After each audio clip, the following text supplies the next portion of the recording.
Oh, we cover over 9 million people in the whole New York metro area.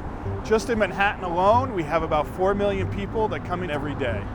Manhattan is got a lot of challenges. Number one is just the pure number of people that come into a very small area. Second is it's three-dimensional. We have to cover them underground, we have to cover them on the street, and we have to cover them in the buildings. So the way we do it is we actually put sites underground, we actually put sites on the street, and we actually put sites in the build as well.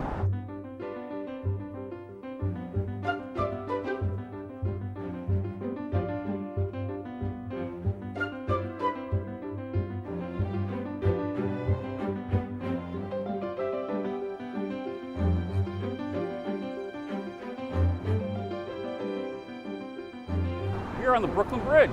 This area is at the heart of downtown Manhattan. It's one of the egresses into New York City. 4 tunnels, 7 bridges. It's the only way on and off Manhattan Island.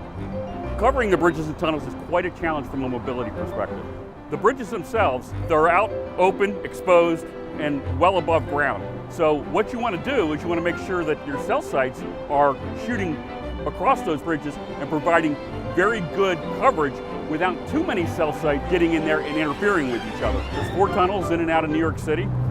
We have wireless infrastructure that covers the inside of those tunnels with what we call a distributed antenna system, a DAS system.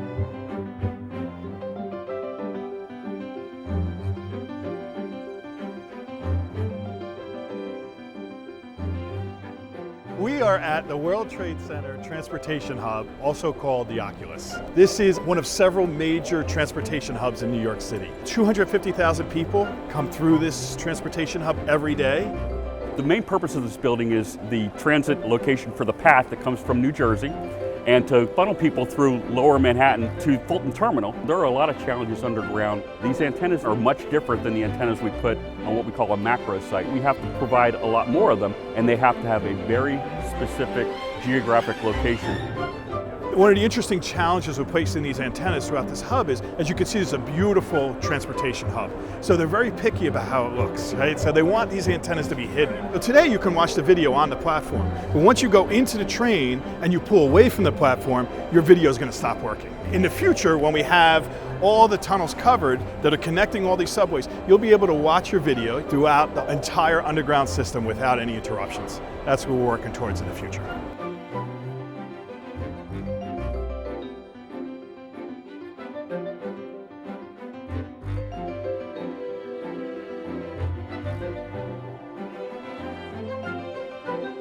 We're at 811 10th Avenue in the middle of the Hell's Kitchen section of Manhattan at an AT&T central office.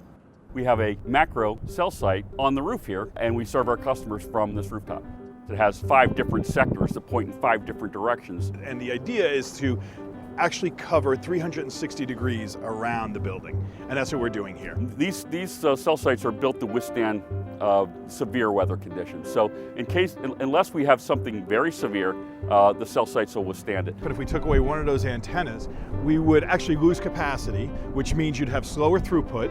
With higher throughput or faster speeds, your quality on your video gets very detailed. We're in the midst right now of moving the majority of our spectrum to LTE. Spectrum are airwaves. Think of it as a highway in the sky that have different lanes. We're adding different lanes to LTE. I think of Manhattan as a big venue. Think of AT&T Stadium in Texas. It seats 100,000 people. Every day, 40 AT&T stadiums are in use in a 22 square mile area. So it is a very unique environment.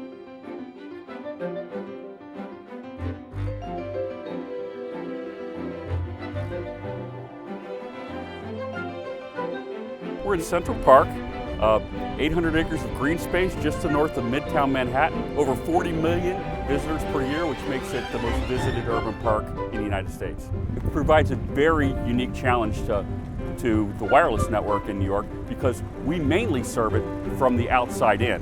When you're pointing cell sites from different directions into the park, trying to overcome interference becomes difficult. So we're going to strategically place small cells throughout the park that will solve our problem with interference and provide a much better customer experience.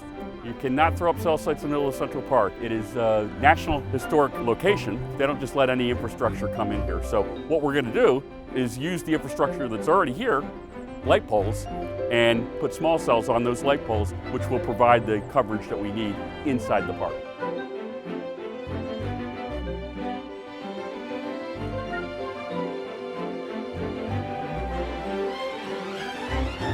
We're at 30 Rockefeller Center, also known as Top of the Rock here in New York City. When our construction team built the DAS system at 30 Rock, it was built in the vault. Space is an issue in New York City. Typically, they'll try to push us to some location that they can't use. In this case, they put us in a vault that actually belonged to the Rockefeller family. But we had to remove the vault and build a room to put our equipment in. We are in the sub-basement of Rockefeller Center, where we have our fiber distribution room. In this case, our construction team got what was previously known as the cadet room. Why was it called the cadet room? Well, this is where the wooden soldiers at the Rockefeller Center Christmas display were stored.